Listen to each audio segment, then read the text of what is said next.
We have Charlie and Max. Hello, guys. Two for the price of one. I love it. Hey. Two for the price of two. I hate you. Sorry. I'm on sometimes. Not today. No, sometimes. Hi. Well, hello. How are you? Doing well. We're having fun. First Okay. ComicCon. So, who's who? Sorry. Charlie and Max. Fantastic. Ethan, Aidan. I'm right-handed and he's left-handed, which we just realized while we were signing earlier on the floor. We were like, oh, that's how we can tell us apart. We're writing, sort of.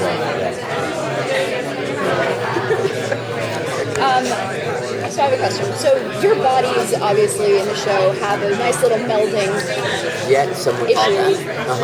skill. When that happens, what happens to the characters' minds? Is there a melding there too? Is there a That's a great question. Yeah, no, we did talk about that, and we're kind of opposite sides of this. I hate to use English like that, but we're kind of opposite sides of the same coin. Where I think when we first signed on to the show, Charlie's character Ethan was described as more calculating and kind of intelligent, whereas I'm coming from a place of just kind of rage and brutality. I mean, we're both wolves, so there's that. I mean, we have aspects of both, but when you combine them, you're getting someone who's vicious and intelligent, and yeah, I think that like in episode 6 in the Motel California.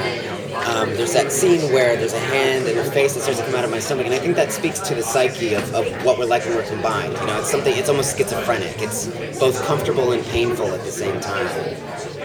It's an identity thing. Yeah, I think you'll start to see how that manifests, like how tenuous that is in the next couple of episodes.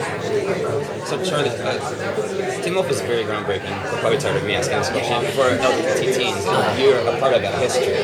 How does it feel to be breaking new ground in this particular area? I think it's so cool. I trust Jeff to steer the course of that very well. I think I didn't say it as articulately as I would have liked to yesterday, but I really respect how he's created a world where difference isn't something that's remarked on. It's just kind of not necessarily accepted as it is, but it's there. Yeah, they don't make a big deal out of it. Presenting a world like that to teenagers, you're kind of encouraging without throwing it in anybody's face. Like, I didn't feel, our love scene that Kiago and I had, I didn't feel like that was trying to make some comment or be loud. It was just kind of hopefully a natural progression of the story Jeff wanted to tell. So I'm honored to get to be a part of something. I think it was really well done. And then for Max, it seems like Teen Wolf flips the script in terms of not just sexuality, but also in terms of objectification. Typically Hollywood has objectified women in the past to such a degree. Yeah. But this show puts it on the other end, where the males are more objectified. How does it feel being on the other side of that scale? I don't know. I think the most challenging part about it is to not. It is painful. Like it has made me aware of what it would be like, and what it is like to be objectified for your body, or it's just it's tough. Yeah, it's gotta be tough. I like to preserve my equanimity. Like, it's in the back of my mind. I gotta be in shape. But really, more than anything, it's just made me aware of. I was watching this clip of Dustin Hoffman the other day, and he was talking about. You saw that? Oh my God! When he was talking about Tootsie. Yeah, about Tootsie and how he wanted to be a beautiful woman, and they put on all his makeup, and he said, "Okay, can you make this look a little better?" And they said, "This is as good as it's gonna get, Dustin." And he started to cry because he realized how many people we dismiss based on looks alone. So that.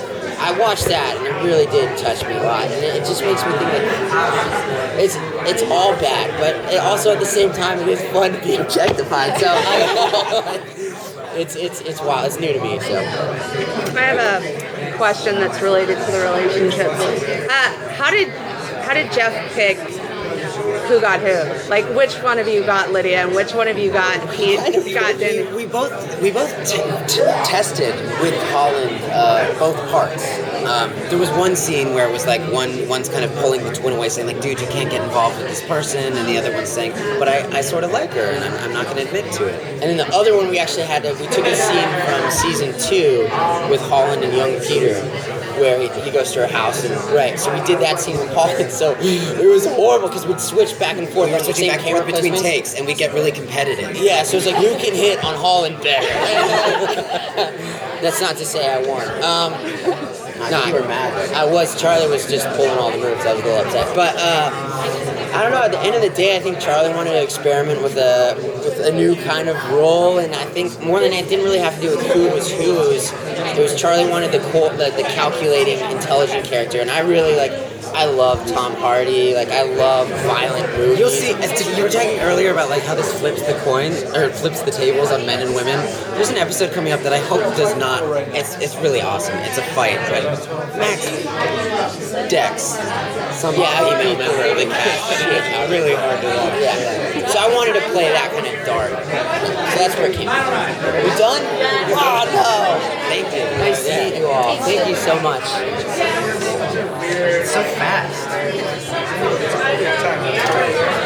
Thank